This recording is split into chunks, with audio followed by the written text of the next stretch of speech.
It all began on an ordinary school day when Aiko, a quiet and curious high school girl, stumbled upon a small, worn-out notebook under her desk. The edges were frayed, and the cover was simple. But what caught her attention were the words inside, beautiful, heart-touching love poems. The handwriting was neat yet passionate, and every verse seemed to spill emotions she had never imagined. Flipping through the pages, she realized that these were not just any poems. They were confessions of love, intense, raw, and directed to someone unknown. With a quick glance, Aiko noticed a name scribbled in the corner of the last page. Yuto, her classmate. Yuto, the boy who sat near the window, always quiet, always lost in thought. Aiko's heart fluttered. Was this the same Yuto who silently existed in the background of her life? The poems were so sincere, yet it was clear he hadn't mustered the courage to confess them to anyone. Feeling a strange connection to his words, Aiko made a sudden decision.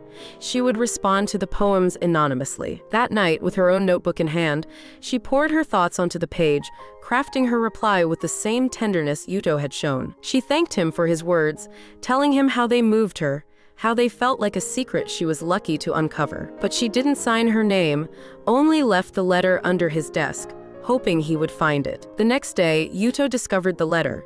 His eyes widened in surprise, but a small smile formed on his lips as he read it. The anonymous admirer understood his feelings, maybe even reciprocated them. That smile was all Aiko needed to know she had done the right thing. For weeks, the two exchanged letters. Aiko crafted her words carefully, never revealing herself but growing closer to Yuto with each passing note. She began to see the world through his eyes. He noticed the beauty in everyday life, and he wrote about the falling cherry blossoms as if each petal carried a fragment of his soul. The anonymous connection between them deepened, yet Aiko couldn't help but wonder. Could he ever feel the same way about her if he knew who she really was? One evening, as the cherry blossoms danced outside her window, Aiko wrote her most personal letter yet. She described how, through his poems, she had come to understand love. Not the kind written in books or seen in movies, but the kind that sneaks up on you quietly and stays with you like a melody you can't forget. She hesitated before signing it. For the first time, she thought about revealing herself. Would Yuto be disappointed? Would the magic of their secret notes vanish if he knew the truth? The next morning, as she slipped the letter under his desk, she made a decision.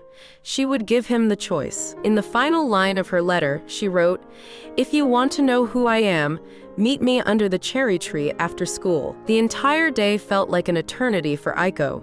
Her heart raced with anticipation and fear. What if he didn't show up?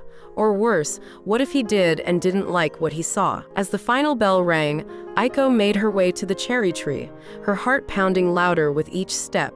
The sun was beginning to set, casting a golden glow over the school grounds. And there, standing under the blossoms, was Yuto. He held the letter in his hand, his eyes scanning the crowd until they locked onto hers. Slowly, he walked towards her, his expression unreadable. Aiko could barely breathe. When Yuto finally reached her, he paused. Then, with a gentle smile, he handed her the notebook. "I already knew it was you," he whispered softly, "and I've been waiting for this moment." Aiko's eyes widened in shock. "You knew?" she asked, her voice barely a whisper. Yuto nodded. "Your words, your heart, they were in every letter. I didn't need to see your face to know." As the cherry blossoms continued to fall around them, Aiko realized that their story had never been about the mystery of who they were, but the connection they had built through their words. Without another word, Yuto reached out, gently taking her hand, and together they stood under the tree as the petals of a new beginning swirled around them.